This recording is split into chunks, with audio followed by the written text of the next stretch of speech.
How much of what you wrote on the chalkboard do you actually understand? You know, I was talking to Matt Damon about this because he had to do very similar equations in Good Will Hunting.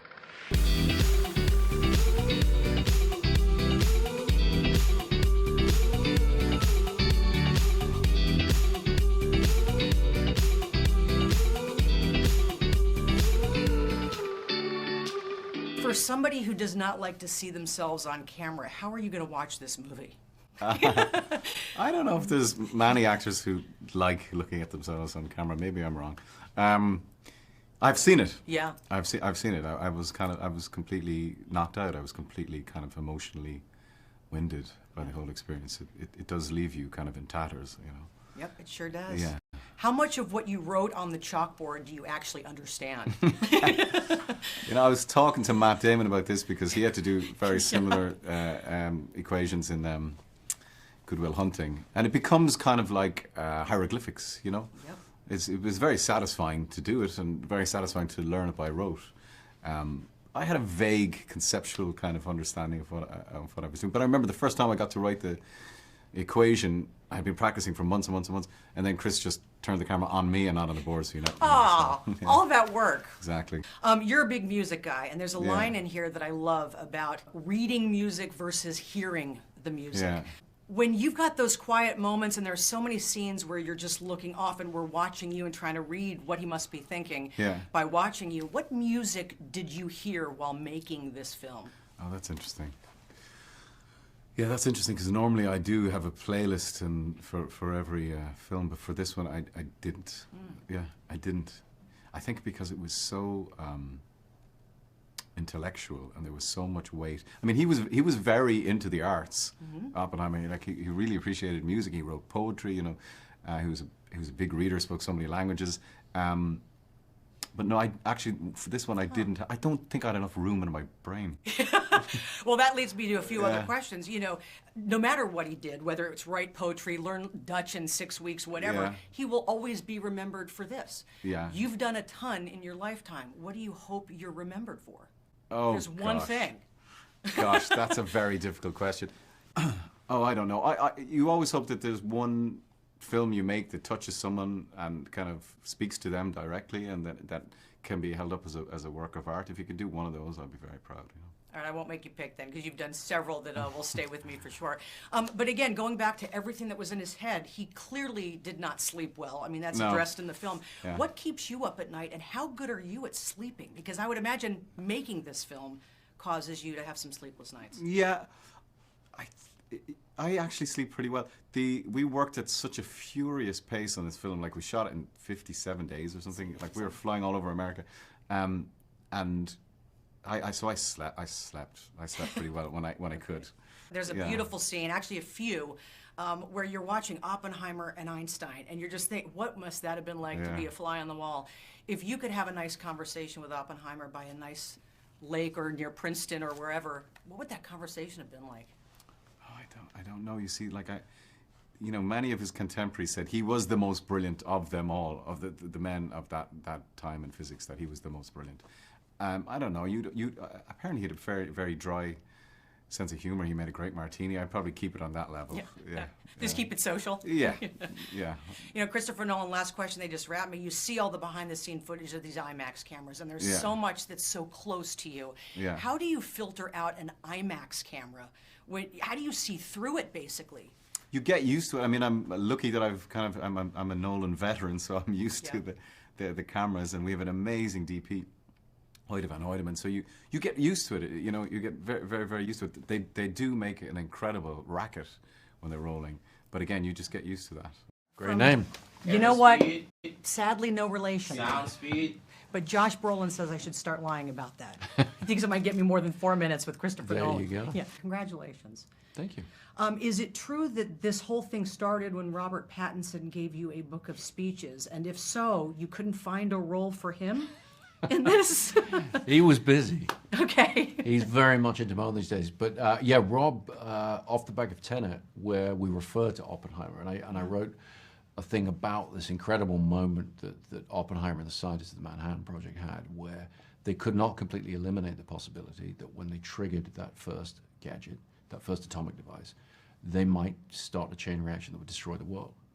And that we use that as metaphor for Tenet, which Rob was in. As a rap gift, he gave me a book of Oppenheimer speeches from the 1950s, where you're reading these great intellects trying to deal with the massive consequences of the way in which they've changed life forever for all of us. And I really got hooked on the story. Clearly no comparison in light of the pressure and what they were doing. It builds up to the scene where you're pushing a button and you don't know how it's going to go.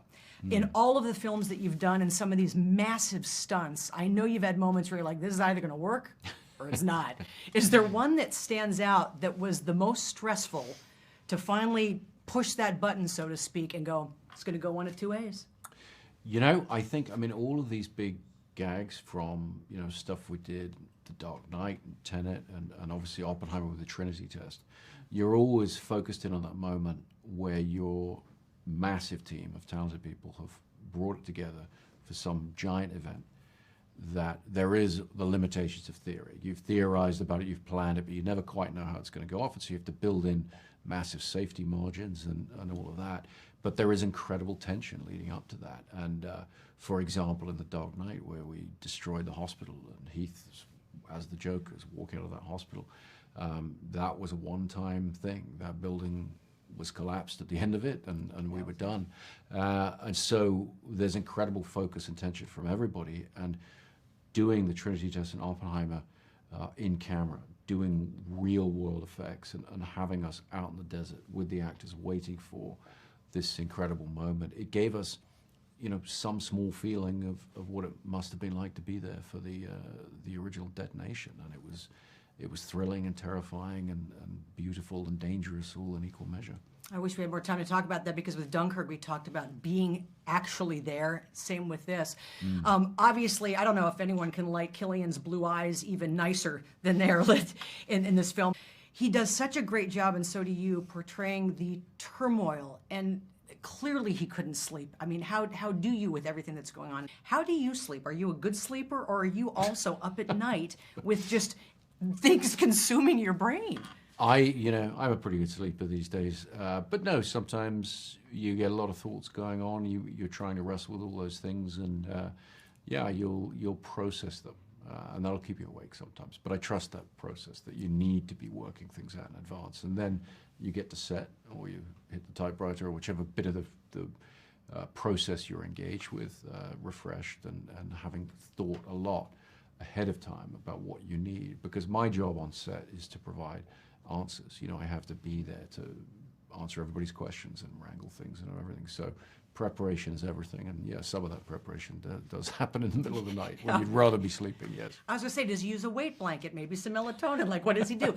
As they're wrapping me, obviously he did a lot of things. I mean, he was so skilled in several things. Picking up Dutch in 6 weeks just being one of them. But he's remembered obviously for this. You've done a lot of great work, and you can't answer this film. But what is the one that you hope, if there is only one you're remembered for, what is that one? I couldn't possibly answer that other than by saying probably the latest one, whatever I've just done. But you can't answer this one. Yeah, I mean, that's the thing. You don't know. I mean, the thing with every film is, for me, the film's not finished until the audience finishes it. You put it out to the audience, and you're in a dialogue with them, and they're telling you what it is you've done, and that's when you feel what the movie is and how it might resonate in the future. And, my hope for every film is that it sticks with people in some way. How you doing? Good to see you. How's everything? Everything is good. Good. Just celebrated my birthday.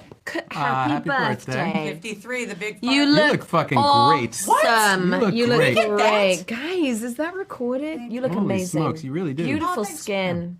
Jeez, gosh, thanks you guys. This isn't You can about me, stay though. with us all Even though I did day. leave with my birthday.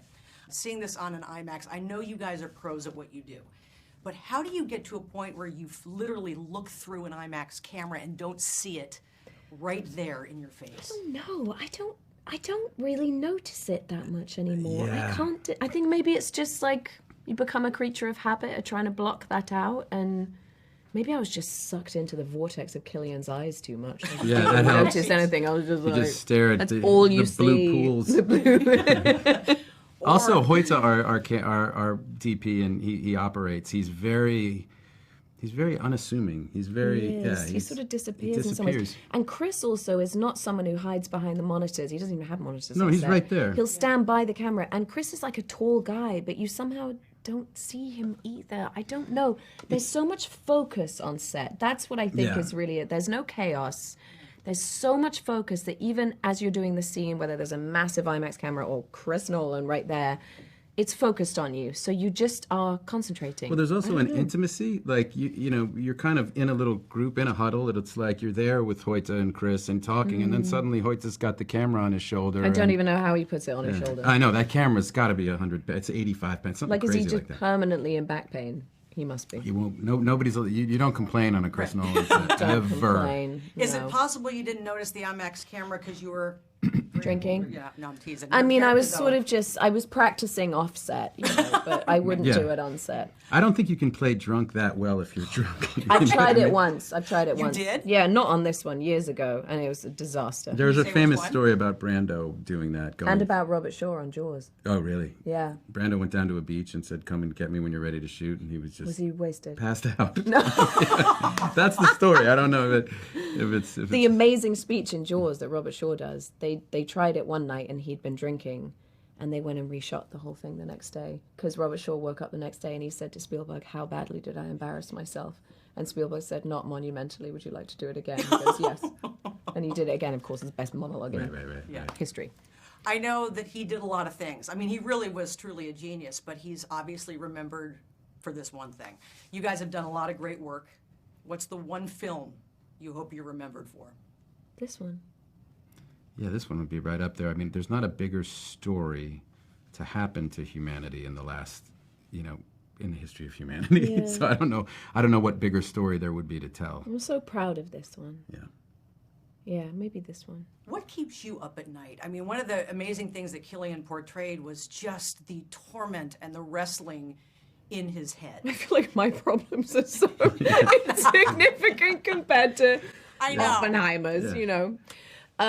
But what his problems wrought on, and you know, his beautiful brain kind of wrought on the rest of us. Yeah. That keeps me up at night. That's certainly one of the things I think about, and I think about it a lot more now, having done the film, and having kind of re-engaged with this, because it's that kind of thing when you start to think about it, you go, I don't want to think about that. It's too much, but it's there, and it's been there, kind of looming over us for 80 years now. Well, and also being parents. Like, I always find myself, and I know that they don't really delve into what happened later on to his daughter and just the relationship that your character has. I'm always fascinated just being a parent, what this feels like to make a film like this. Well, I think, I mean, to play a character like her was interesting because I love being a mother. I think Kitty was not a natural nurturer. I don't think she should have been a mother. I think she had great ambition for intellectual pursuits that she had to contort and limit to make sure his were fostered. And she did it happily. That was sort of what was expected of her at the time. But clearly you see a deterioration in the character of that brilliant brain sort of going to waste at the ironing board in that isolation of Los Alamos. And so I think as a parent, playing her and how crap of a mother she was tough. You know, I always feel bad, like, not being sweet with kids on screen. It was just brutal. Well, you were very sweet with them after offset. cut. Yeah. I'd be singing like Peppa Pig and stuff, and you know, and they were so cute. Those kids, they were so lovely. So I just have to be so sweet with them when the cameras weren't rolling, and then when the cameras were rolling, I was sort of in eye roll mode the whole time. These poor babies. I know you wrapped me quickly. Cillian said, I asked him, how much of what you wrote on the board did you actually understand? And he said he had a little conversation about you, or with you about that. Because of Goodwill Hunt, you know. Yes. Did you get any of that? Oh God, no. I never did that. We were laughing about it. It's like it's a different language, and you just look at it and memorize it like it's hieroglyphics, and you try to get it right. And the technical advisor looks and is like, "You nailed it," and you're like, "Good, never make me do that."